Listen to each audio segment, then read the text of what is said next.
Bonjour chers enseignants, chers parents. Aujourd'hui, je vais vous expliquer quelque chose de très sensible. Pourquoi est-ce que punir un enfant ne fonctionne pas? Le but de l'éducation, ce n'est pas de dominer ou de corriger avec la peur, mais c'est d'accompagner l'autonomie.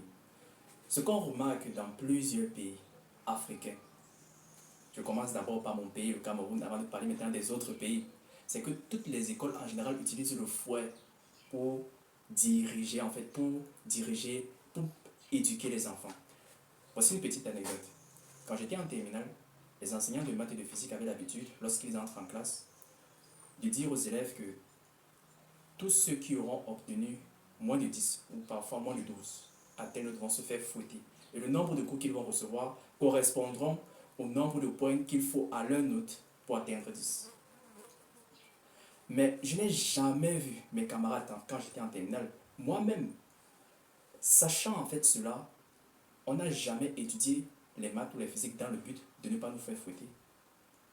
On n'a jamais étudié activement les maths ou les physiques dans le but de ne pas se faire fouetter. On a toujours en quelque sorte étudié les maths comme on l'a toujours fait. Et on a toujours eu les mêmes notes qu'on avait toujours obtenues. Autrement dit quoi? Et c'est toujours le cas. Ce n'est pas une motivation nécessaire pour un élève pour lui permettre justement de s'améliorer. Peut-être c'est qu'il y a toujours des exceptions. Mais s'il y a un truc qui est clair, c'est que la plupart des élèves ne considèrent pas ça comme une motivation suffisante. Ça, c'est dans leur subconscient ou dans leur cerveau pour leur permettre d'exceller.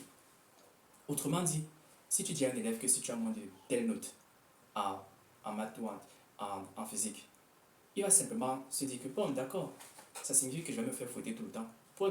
Au collège La Conquête, là où j'ai pratiquement fait toutes mes années secondaires de 6e en terminale, il y a une phrase qu'on mettait souvent en avant dans le but de valoriser le fouet.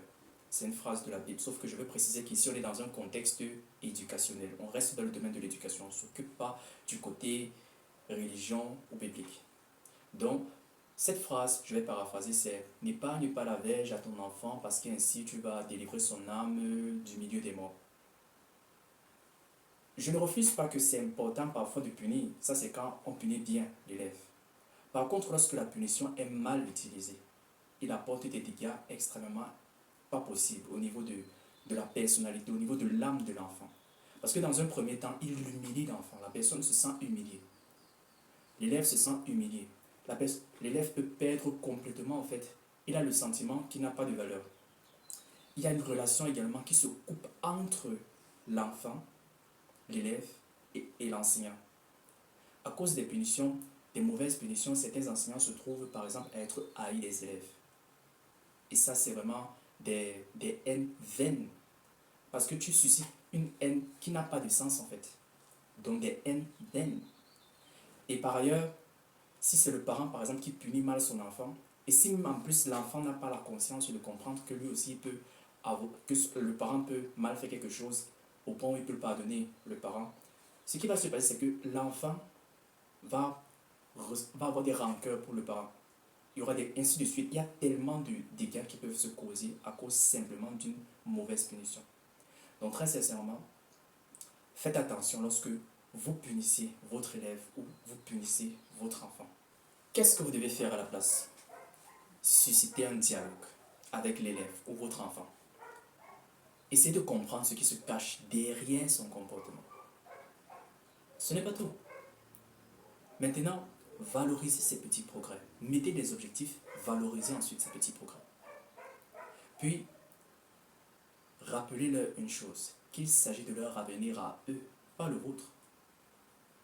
Et en faisant cela, vous allez remarquer quelque chose d'extraordinaire. Quand un élève comprend pourquoi est-ce qu'il travaille et qu'il sent qu'on croit en lui, automatiquement il commence à se donner les moyens d'atteindre des notes extraordinaires, notamment plus 15 suivant en matière physique ou dans les autres matières.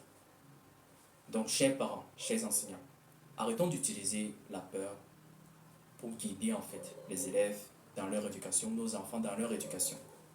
Ce n'est pas utile. Ce n'est pas utile. C'est vain. Ce qu'on devrait utiliser à la place, c'est on devrait trouver en fait le moyen de leur communiquer une raison. Un pourquoi. Pourquoi est-ce qu'ils devraient se donner les moyens d'obtenir des notes excellentes? Et tant qu'il n'aura pas en fait ce pourquoi, il n'aura pas en quelque sorte une sorte de moteur dans son cœur qui va vraiment le pousser à se donner les moyens.